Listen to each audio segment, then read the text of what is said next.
coffee. I'm so tired. I'm so tired. Well, hello everyone. So I recently did a noise cancelling headphone tier list. You may have seen it. In that video, I asked you guys to recommend additional noise cancelling headphones for me to try, and overwhelmingly, you guys said two particular models that kept coming up. One of them was the Bang Olufsen H100, and the other one was the Dali IO-12. These are ones that I hadn't had the opportunity to review because they are a little bit more challenging to get in. So if anything that I say in this video upsets you, just know that it is literally your fault that this video is happening in the first place. Since then, a kind community member who may have seen that video reached out to me and said, hey, I have both these headphones. Do you want to check them out? And I said, sure. So in this video, we're going to go over these two high-end headphones. And when I say high-end, I mean very, very high-end. These ones are, in the $1,500 price range, similar to what you find with the T A Solitaire T right here.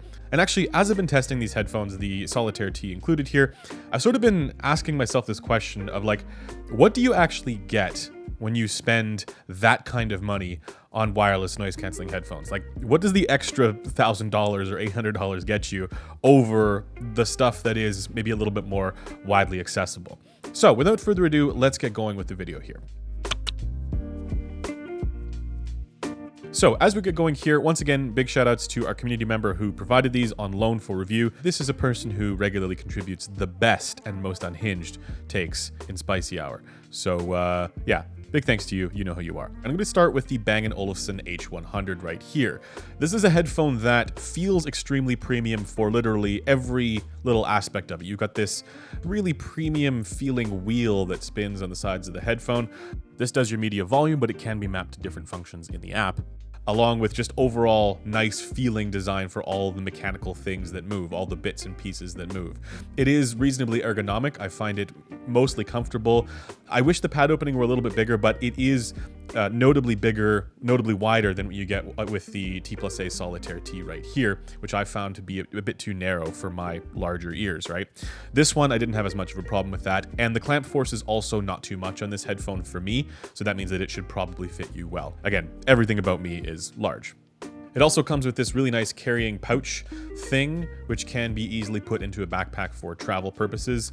I do prefer a hard shell case myself, but I can see why they wanted to go with this. And given the fact that this is made of what feels like very premium materials, that's probably fine. It certainly looks nice. And again, in answering this question of like, well, what does the extra money get you? I feel like with the Bang & Olufsen H100 here, it's build quality and aesthetics, right? So that's sort of like luxury vibe that you get from it. Unfortunately, this does not translate into sound quality. Actually, for the bass and for the lower mids, the H100 is really solid. It's got a nice present bass shelf, but not too much. It elevates in the right spot down into the sub bass.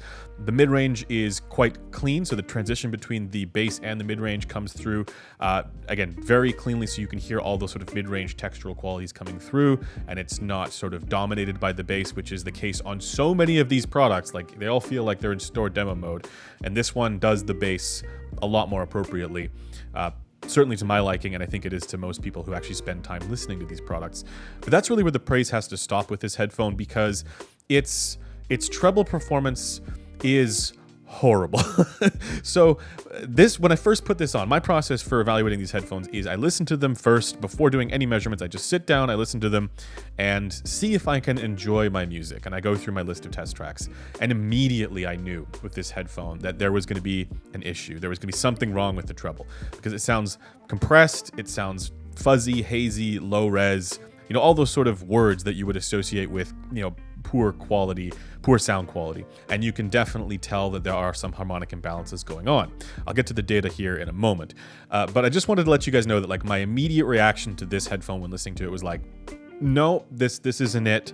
Clearly there's something gone wrong here as far as the tuning is concerned, as far as the voicing of the headphone is concerned. Now I'm going to pull up the graph here for this headphone. This is done on the B&K 5.28, and I had to use this. I had to do so many measurements of these headphones because I had to test all the different modes and all the ANC, and so I'm just doing it on this one head. This one made the most sense because it has the more accurate acoustic impedance, so the reference rig here is the most advanced, and particularly with closeback headphones and ANC headphones, that's probably the one that makes the most sense to use.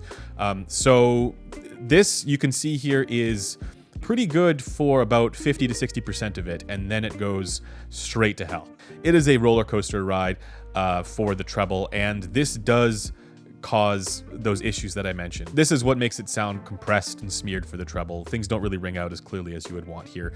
There's a lot of sort of masking and veiling that occurs as a result of these harmonic imbalances. Now, the thing is, I don't really have the same expectations for these kinds of headphones as I do for passive headphones. However, it should still be better than what you get here, and there are many headphones that cost significantly less that perform better than this for sound quality, both subjectively and objectively. And it's actually kind of unfortunate with this one because when I'm reviewing these, I'm also taking into consideration the app and what you can do with the app. So there are some headphones like the Sennheiser Momentum 4 where out of the box, it doesn't really sound that great because the bass is just like absurd in the sub bass. It's this massive, bloated kind of bass, but you can tame that down, and when you do, it reveals that the balance is there for the rest of it. Same with the Bose QC Ultra. The default performance of those headphones for sound quality is just this kind of boomy, overbearing mess. But as soon as you kind of use the app, the built-in EQ function in the app, and reduce the bass there, it fixes a lot of that. The problem with this headphone is that the issues are in the treble, which are much harder to fix with EQ in an app. But even if you could fix them, their app doesn't let you do that. Which, by the way, this app is really quite buggy. Like, there were times when it just would stop functioning, or when I would play music and suddenly it would stop playing it through the headphones and start playing it through the phone for some reason, which is really weird.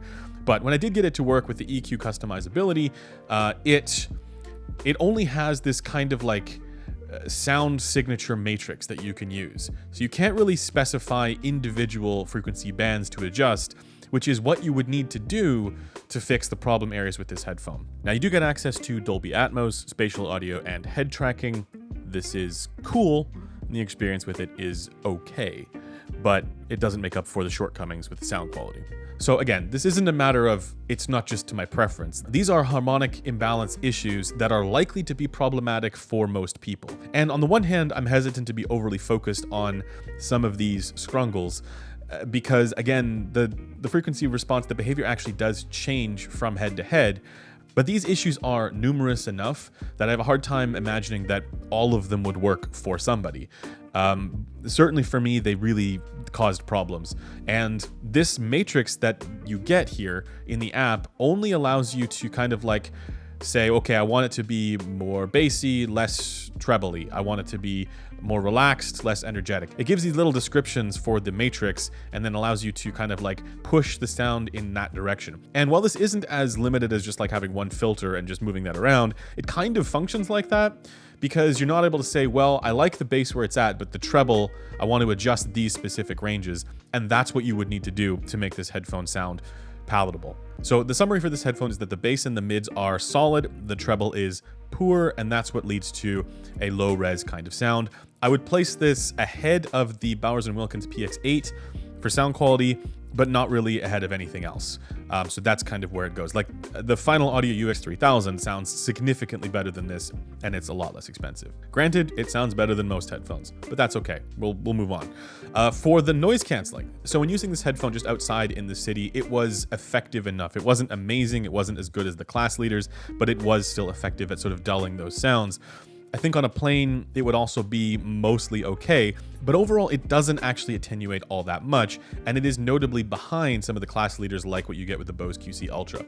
Again, I don't expect these to perform as well as the Bose QC Ultra or some of those other ones like the Airpods Max as well, but I would have liked to see it do a little bit better because I'm now left with that sort of thought process of well, what does the extra money or the extra spend on this headphone actually get you?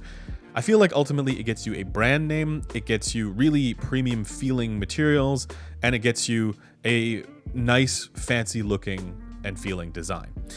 That's what you're paying for with the Bang & Olufsen H100. Now, moving on, let us get this out of the way. All right, now let's talk about the Dali IO-12. But just before I do that, let me just give a big shout out to headphones.com for making all these videos possible with a massive, ridiculous 365-day return policy. Be sure to consider headphones.com for your next audio purchase. Okay, let's now talk about the Dali IO-12. Now, this is a headphone that is so different from all of these other noise canceling headphones in a number of positive ways. It's not amazing. There are things that I don't like about this when it comes to its sound quality. But for what this product kind of feels like to me, it's kind of like a breath of fresh air. So number one, the pads here are huge. And that's one of my biggest complaints about many of these products, that they feel more like on-ear headphones than over-ear headphones. Like, this is the Solitaire T right here, and I can barely fit my ears in here. I gotta like scrunch them up to fit them in these cups, whereas these ones are enormous, and I have no problem fitting my ears in there. So big thanks to Dali for considering people like me who have large elephant ears. It's nice. The comfort is also excellent. There's no excessive clamp pressure for me, and that is, means that it will probably be okay for you too. Now, the reason why I say the Dali IO-12 is different from other ANC headphones is that it doesn't have an app, and the way that I would use this is with the wired connection here, the 3.5mm connection here, while still being on using the ANC. And so you just plug it into whatever device you would have. So in a sense, this is a noise canceling headphone that really speaks to the audiophile, where you can use it wirelessly with a phone just by pairing it. It's very easy, very quick to pair this one actually. But also it doesn't have the app features. And to me, that kind of signals that, like, you know, it's like, use whatever app or whatever devices or whatever software you want to use, or none, right? If you prefer to use none.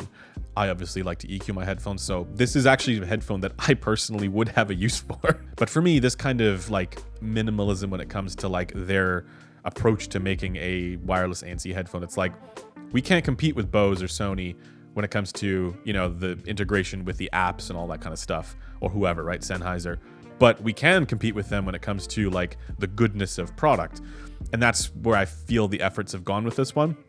Certainly, you do notice it when it comes to the buttons and the way that everything kind of functions with this headphone. It all feels like really snappy and immediate. And that's nice. It's not like some of these other ones where you have to kind of like wait for it to engage whatever function it is that you've chosen to do with it. So big thumbs up to Dali for making something that functions well, also looks and feels nice. It's not quite as like, you know, premium feeling on the cups as the B&O H100 here, but it's very, very nice. It does also have technically an EQ function. There's only two filters. It's bass boost or not. They call it hi-fi mode when the bass boost is off. It's still very bassy even with the hi-fi mode engaged.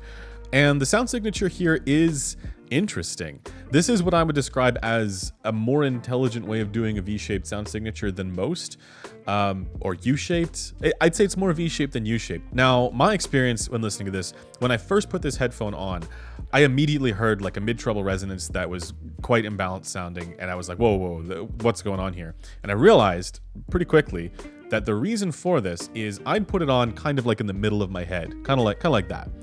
As soon as I moved it a little bit back on my head, so that the front was a little bit closer to my ear opening, that completely went away. And I realized the problem was that in that sort of default position that I had it on in my head, the ear gain was completely gone. So that upper mid-range region between like, you know, 2 and 4 kilohertz, 2 and 3 kilohertz, like that region was really pulled back when I just had it like kind of in the middle. But then as I moved it further back on my head, that region got filled in, balancing out the rest of the response with the treble. And also I immediately noticed that in general, this one did sound quite a bit more detailed and resolving and clear, just compared to all these other ones that I've been testing. So in that regard, this sounds a lot more like a passive wired headphone. It sounds like nothing is rolled off or nothing is like overly wacky with the tuning. It's just a bit V-shaped. So it's got a bit of extra treble, sparkle, and sizzle, again, in the correct position. That sparkle and sizzle becomes too much when it's not in the correct position because the upper mid-range and the ear gain is just muffled sounding, right? So there's too much contrast between the 3 kilohertz range and the mid treble and upper treble. But the issue that I really have with this, once it's again in the right position for me, is that the bass shelf it starts a little bit too high up in frequency. So even in hi-fi mode, the bass shelf boosts up above 100 hertz, and there's quite a lot of that, you know, excess energy around 100 hertz. And for my preferred genre, I listen to a lot of jazz music and it has a lot of upright double bass. This kind of bass profile for those tones is a little bit inappropriate because those tones can come across a bit swollen in that region. And so it was kind of like dominating over the rest of the mid-range, which was, by all accounts, pretty good, I thought. But I want to emphasize that like it's not about the overall level here that my sort of criticism is. It's about the way that the bass contour is handled. I actually like the overall amount of bass that it has. I just don't like that there's excess bass at 100 hertz. Not as much in the sub bass, right? I would prefer it to be a smoother gradual rise up like that. And you can see this in the data as well. Now, again, I did test this with both ANC on and off and also in passive mode. So with the whole thing turned off and just plugged in wired with the 3.5 millimeter. I believe it's 3.5 millimeter. The sound does seem to change a little bit, but here you're gonna have to remember that these are positional averages, and this headphone changes so much depending on how far forward or how far backward it is on your head. And so for some people, depending on the contours to the side of the head, it's going to sound totally clear and normal throughout the ear gain, throughout that, the region where the ear amplifies frequencies the most strongly. And for other people, it's going to sound quite muffled there. And this kind of like dark, bright, or like muffled and zingy presentation in the upper treble is going to be a bit difficult for them. And again, for me, once I was able to identify that, it was very easy to just kind of move it further back, but I wouldn't say that that was more comfortable. I preferred it in the spot that had the less desirable sound quality. So overall, this is a headphone that's just so different from many of these other ones because it's not trying to play in that same arena. I think it's trying to solve for a different yet related problem, or a different yet related function in the household. And I do have to commend them for that. I think that's really cool. Is it one that I would personally choose? No, I would still choose, this is going to sound terrible to people, but I would still choose the Bose QC Ultra because, again, for me, it is just the ease of use of it, the integration while traveling is better. But with that said, the noise canceling of the Dali IO-12 is also pretty good. Again, I'm not expecting this to be as good as the Bose QC Ultra for its noise canceling capability, but it was pretty good. All right. So to get back to that original question I was asking at the beginning of this video, what do you actually get when you spend this kind of money? With this one, I feel it's actually harder to answer that question, even though I prefer it. I would still recommend like one of the more conventional ANC headphones to most people, but I can see a reason why somebody would choose this headphone.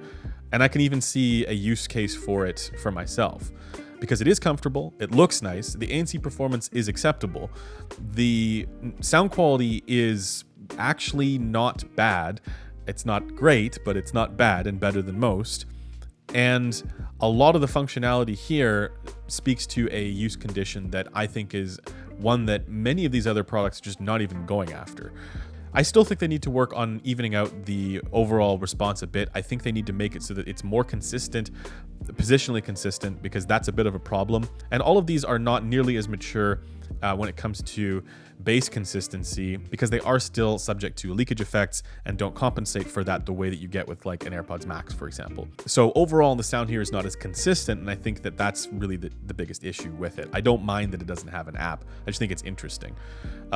Also, you get this nice case. I think this is very nice. I don't really have anything else to say about it. Now, where would I rank these? I ranked, for those who don't remember, the T A Solitaire T. I ranked this in D tier, not because the sound quality was bad, but because the ANC was mediocre and it didn't really fit very well.